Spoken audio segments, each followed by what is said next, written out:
कैसे होगा आने वाला सत्ययुग की स्वरूप। परम पूज्य गुरुदेव वाङ्मय नंबर 27 में लिखते हैं कि मनुष्य में देवत्व की उदय और धरती पर स्वर्ग की अवतरण साकार होगी। समग्र विश्व एक राष्ट्र होगी, उसमें एक भाषा, एक धर्म, एक संस्कृति, एक शासन व्यवस्था ही रहेगी। भारत की गांव सब बहुत विकसित होगा कि लोगों को शहर की तरफ जाने की जरूरत नहीं पड़ेगा। आध्यात्मिक चिंतन लिए समग्र विश्व हैप्पी होम होगा। प्रेम, भाईचारा, सहयोग के साथ हर व्यक्ति परिवार की तरह रहेंगे। अर्थात ऋषियों के वसुधैव कुटुंबकम की परिकल्पना साकार होगा। धरती में कोई भी व्यक्ति ना अमीर रहेगा ना गरीब। धरती माँ के पास जो भी संपदा होगा उनके सारे संतानों के बीच समान रूप से बंट जाएगा। अर्थनैतिक सामाजिक असमानता दूर हो जाएगा। प्रत्येक व्यक्ति अपना पूरा प्रतिभा क्षमता लगाकर काम करेगा, किंतु अपने खर्च के लिए जितना आवश्यक उतना रखेगा।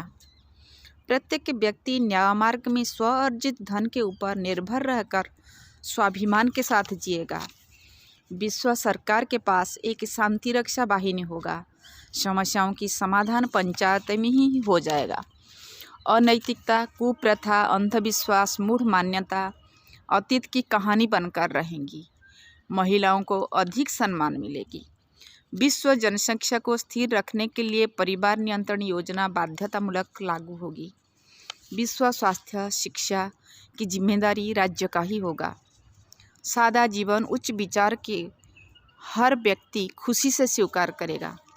मनुष्य अपना मौलिक आवश्यकता की पूर्ति के लिए सीमित समय काम करेगा और बचा हुआ समय को अपने विकास और परमार्थ के लिए लगाएगा। सीनियर सिटीजन भी स्वेच्छा से अपने क्षमता के अनुसार काम करना पसंद करेंगे। उनके अनुभव का लाभ सारा संसार उठाएगा। वैज्ञानिक आविष्कार सब आध्यात्मिक विकास के लिए उपयोग होगा। भाव संवेदना सत्ययुग की आधार होगी।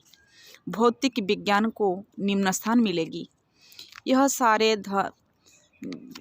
सारे कथन विश्व की बड़े बड़े आध्यात्मिक गुरुओं के द्वारा कहा गया है, जो नवयुग की राजधानी शांति कुंज में साकार होता दिखाई पड़ रहा है।